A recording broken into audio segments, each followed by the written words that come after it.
Are you a sales leader, sales professional, executive? Maybe you're a business owner and you've got some salespeople working for you, but they're not working for you as well as you'd like. They're not really working as a team. They're more of like a group of wild cowboys. Is that the situation you're facing? Because if so, you're going to want to watch this video where I'm going to walk you through exactly how you can build what I call a self-managed sales team. Sounds interesting? Make sure you stay tuned and I'll walk you through exactly how you can do that. Make sure also that you hit the subscribe button so you can stay up to date on all the videos I'm releasing on strategies to help you accelerate your sales results and ultimately sell more in today's environment. You can also hit the bell to be notified when each video is released, because I say it's every Tuesday, but Tuesdays are busy sometimes, so at least you'll be notified when it comes out. And also make sure you comment below with any questions you have. I love to hear from those who are watching these videos. It lets me know I'm not just standing in a room by myself doing this.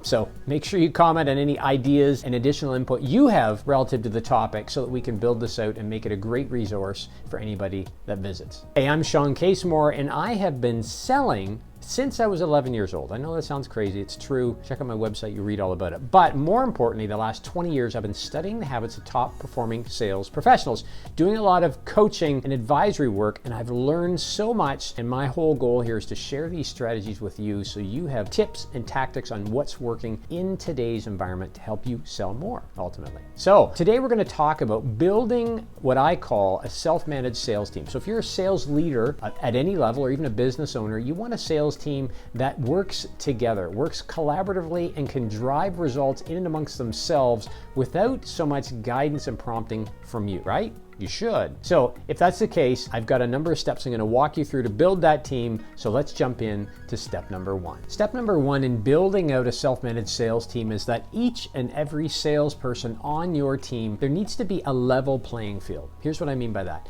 Those team members need to understand themselves. You cannot work collaboratively in a team if you first don't understand a little bit about yourself. Now, what does that mean? Well, you can have them do some simple assessment of some kind, any kind really, and have a conversation about the results, right? So it could be Myers-Briggs, it could be DISC, you name it. There's all sorts of assessments out there. But the goal is not the assessment itself. The goal is to get some neutral input that you can then have a conversation with them about. So you get to learn a little bit more about the individual, but then they get to learn more about themselves. So let me give you an example of this. My style when I first did the DISC assessment decades ago was something like a D, I, and I think CS or something like that, right? So what does that mean? Well, I'm a driver, but my I is also up there, so I like to talk, go figure, here I am talking, right? And then C's next, which is the analytical piece. But what it really broke down for me is why I wanted to be an entrepreneur, why I wanted to be a business owner. It's because I'm a driver, I'm focused on results, right? So you will get the same inputs, and that will help the team themselves understand more about themselves and what is behind why they think the way they think, why they behave the way they behave. And that information then can be used to build more of an understanding of the broader team. A lot of the times when I do work with teams, we start with an assessment and then we share the assessment amongst the group so that each and every person understands the strengths, the weaknesses, the pros, the cons of the rest of the people on the team. And most importantly, they create in their minds the best approach when they want to work with somebody. Because you don't want to go to somebody who's a driver, for example, and bring them 6 mountains of information for them to go through. They're not going to do it. They're going to be annoyed by it. So this sets that level playing field and is the foundation for building your self-managed team. The second step to building a self-managed team is to do what I call lower the curtain. In a lot of organizations, especially those that I've worked with, each salesperson, each sales professional has their own territory, their own customer list, maybe their own products or services that they sell. Unfortunately, not everybody is always selling the same things. Now, sometimes they are, but usually there's some distinctions, and this can create an environment where people, sales professionals, start to believe that, well, what I'm doing is more difficult than what you're doing,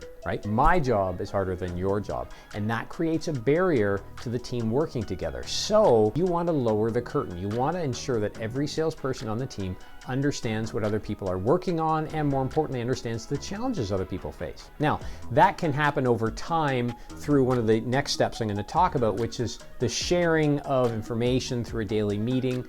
IT people call them scrums. I don't, but regardless, that daily meeting where you can talk about what's on your agenda. But what I strongly recommend you do is that take each salesperson and pair them up with another salesperson. Now, if you've got 100 people, you'd want to group these people in a logical fashion. But if you've only got a handful full of salespeople. This is easy to be put together, to be arranged. And what you do is you have them work with each other for a period of a week, right? Pick slower times, pick busier times, you decide. But the more these salespeople can understand the world of the other salespeople, the greater the camaraderie and collaboration will be amongst the team. And for you, the best bet is you're doing some cross-training here that will ensure that if the other person leaves or goes on vacation, at least somebody has an idea what's going on in their region, right? So lower the curtain and create that common understanding of what each and every person within the team is working on. Hey, make sure you hit that subscribe button if you're enjoying these tips, and you'll be notified of each and every video we release. There's plenty of videos on my YouTube channel, so check them out. You can also hit the bell. You'll be notified when those videos are released, because as I've mentioned dozens of times before, they're not always released exactly by 10 a.m. on Tuesday. Sometimes I get a little bit behind. But that said, appreciate you hanging in. You can also comment below with any strategies you've used that have worked really well for building up your own self-managed sales team.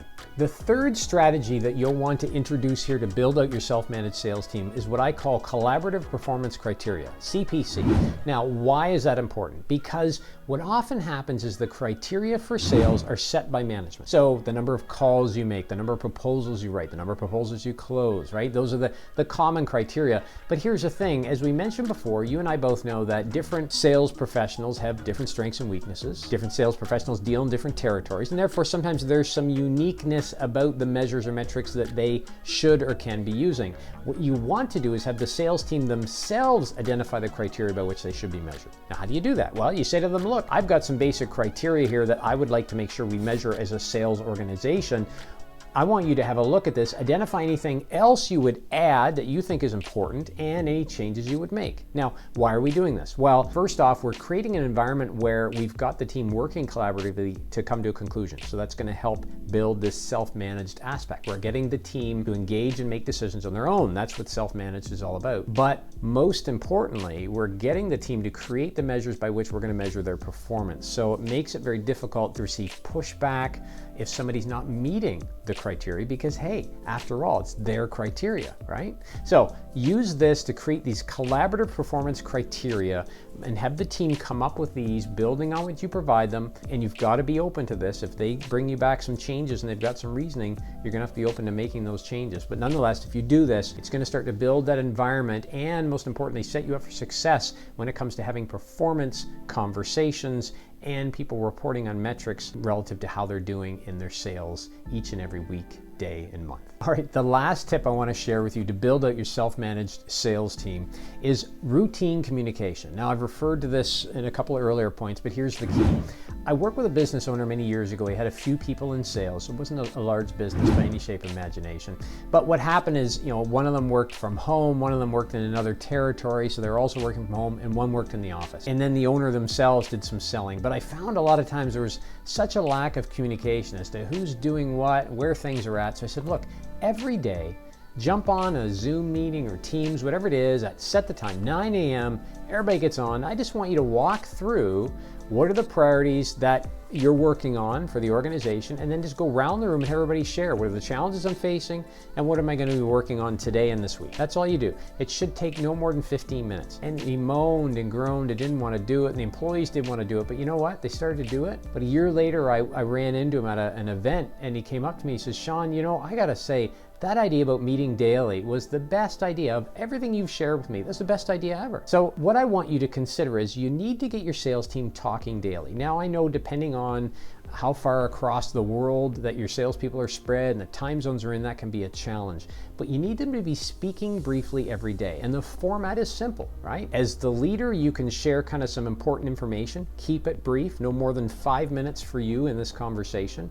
And then you go around the team, and you don't just say who has something. You literally go around. You say, okay, Shawn, anything to share today? What are you working on? What are you struggling with, right? Todd, what are you working on? What are you struggling with? Bob, same thing. You call everybody out and everybody gets a chance to speak. Now, if you've got a huge team, you might split this into 2 or 3 different meetings, but the key is you've got everybody discussing every day what they're working on. That creates awareness in the team, but it also creates opportunities, because if I say I'm going to go see customer X today, or have a virtual conversation with customer X, it's a chance for somebody else to say, oh, you know what? I just did something great the other day virtual. Let me share it with you. Or I've talked to that customer before. Let me join you in that meeting, right? So create creates this environment of transparency, and the goal here is to get the team to start to run this meeting themselves. So you might start as a leader participating, but I want you to go from participating daily to backing up and participating once a week, okay? And you let the team run this and don't let them off the hook. This will build the communication and the collaboration, and ultimately is the key to ensuring that you've got a self-managed sales team in place. Now, if you're building your team, but your team themselves are trying to master other skills to be more effective in sales, make sure you visit this video next, where I cover off some key skills that your team and the members within it obviously will need to master in order to be successful in sales. I've also included a link below to how to build a self-managed sales team that takes these strategies and builds them out and gives you more strategies around exactly how you can do this, and a roadmap and plan by which to do so. So make sure you grab that resource in the link below. Last but not least, make sure you comment with any questions below. I'll make sure I get back to you. I do get notified when people post questions, but also make sure you add to this. If you've built a high-performing sales team, what other strategies are you using? I want to make this a community that's helpful to all, so add those comments below. And until next time, get on out there and let's sell something today. We'll talk to you again soon. Take care.